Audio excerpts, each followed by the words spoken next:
छुवैना देबै चुटकी कटौबै झाका झोर राजा छुवैना देबै पहिली मिलन होई माड़े में होई राजा छुवैना देबै राजा छुवैना देबै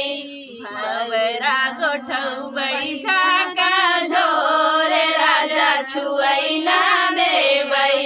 भवरा गोठौबै झाका झोर राजा छुवैना देबै चुटकी कटौबै झाका झोर राजा छुवैना देबै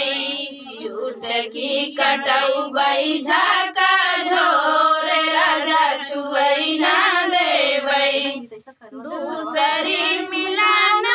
ओही कोहबर में होई राजा छुवैना देबै राजा छुवैना देबै बलिया मिलौबै झाका झोर राजा छुवैना देबै बतिया मिलौबै झाका झोर राजा छुवैना देबै चुटकी कटौबै झाका झोर राजा छुवैना देबै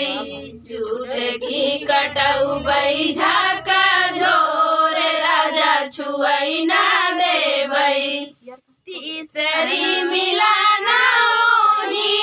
से जिया पे होई राजा छुवैना देबै राजा छुवैना देबै तकिया लड़ौबै झाका झोर राजा छुवैना देबै